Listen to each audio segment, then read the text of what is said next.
Hello again, everybody. We're back one more time. It's our prep preview video with Randy Kindred. Hello, Randy. Hi, Joe. And Joe Deacon here. We're going to talk up the second to last week of high school football. It's week 8 already.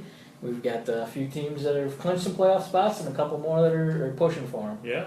We got it should be an exciting weekend. We got some good matchups this week.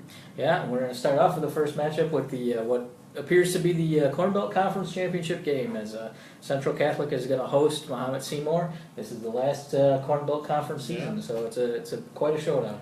Yeah, I know the Saints would like to go out with back-to-back Corn Belt titles with the Corn Belt wrapping up after this year, and they've really bounced back pretty admirably from that opening defeat against Tri-Valley.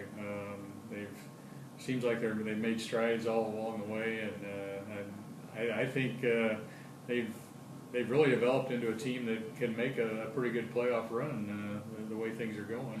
Yeah, they just cracked into the 3A state poll finally, I think at number 9, right? Yeah. And coming off a win at Prairie Central, they've obviously won now 7 in a row, or 6 in a row since the season opening loss. And Mahomet, on the other hand, again, they've kind of found a way to win each time. It's not going to be a pushover game for the Saints, but Mahomet's had to battle through every game. Yeah, they have, including last week. They were behind after 3 quarters against U-High, and then got a couple of fourth quarter touchdowns and ended up winning 25-20.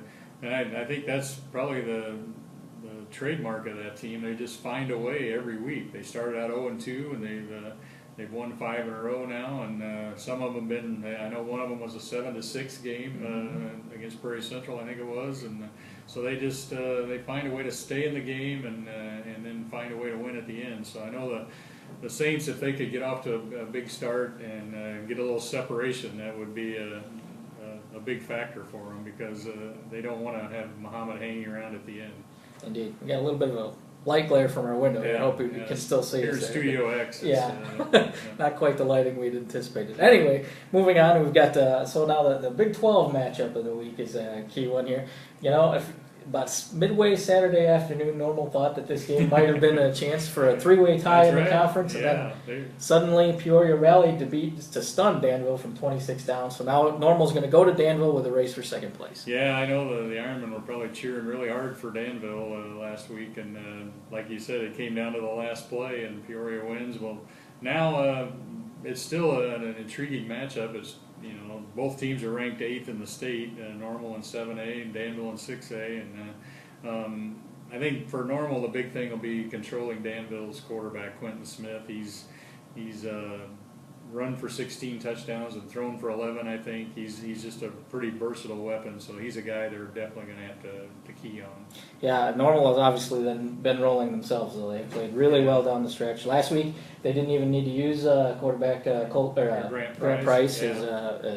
Who was it again? Ankle injury. Yeah, ankle injury. So he nursed it. He's supposed to play this week. Yeah, I think he'll be back, and he was having a terrific year. And Dalen Bodie filled in admirably for him last week in that win, and so it should be a great game. I think. I mean, both teams are very talented, and I look for that to go right down to the wire. Indeed. How about Normal West on a bit of a run here, keeping their playoff hopes alive? And now they're going to go to Peoria Richwoods on a 2-game winning streak, and still a must-win situation for the Wildcats. Yeah, they've kind of been in the playoffs the last few weeks. Every game they have to win to keep their hopes alive, and with the weapons they have on offense, they're kind of a dangerous team to play, and they've got the area's leading passer and leading rusher on their team, and Richwoods, they're 1-6, but they rallied and took Bloomington to overtime last week, so you don't know exactly what to expect out of them. Yeah, it seems like they're kind of like Mahomet in a way that they seem to play everyone close, they just come up on the wrong side. That's right. Yeah, that's very, very accurate. They've been in a lot of games, but I think they've got a pretty dangerous quarterback, and he keeps them in some games, and so that'll be a guy that West will have to kind of key on. And you mentioned the leading rusher and leading passer, obviously Peyton Dillingham having a very good season for the Wildcats. And what more can we say about Genesis Forest? Yeah. Last week they both were they played for like a half, I think, and then they were beating Peoria Manual pretty handily. But they're both very talented, and Forrest has just been electric when he gets the ball. Moving back over to the Corn Belt, we've got U-High and Pontiac. Pontiac is clinging to some playoff hopes still. They need to win out, I believe. But Yeah. U-High actually, like you said, they played pretty well last week. Even Yeah, though they came up did. short. I think that was a game they can take some confidence away from that game and take it up to Pontiac with them. And so that I know Pontiac, like you said, they're trying to get in the playoffs, and they've got a pretty good weapon in Levi Ransom, a good running back who gained a lot of yards rushing and also threw a touchdown pass last week. So he's pretty talented. Yeah. Without don't want to slight Bloomington. Also, they've got another game in the Big 12. They're looking for their 5th win of the season. They're going on the road to Urbana. Yeah, and the Raiders they had a 27-7 lead against Richwoods last week and let that get away, but then found a way in overtime to get the win, which was huge for them because they can get a 5th win of the season tomorrow night, and that could we'll have to wait and see if they can get in the playoffs. They got to play Danville the last week of the season, so this is obviously an important game for them. And Urbana, they've really struggled. They haven't won, and they've scored 78 points and given up over 400, I think. So they've really struggled. So this is a game that Bloomington should win. Yeah, we mentioned Genesis Forrest, how much he's running. Well, Bloomington still has that two-headed running back monster of Dominique Cradell and Kerry Lockhart. Yeah. Combined, they're over 1,000 yards. Yeah. So that's a good weapon. Good weapon. Little shade there. The truck went by and shaded the sun for a minute.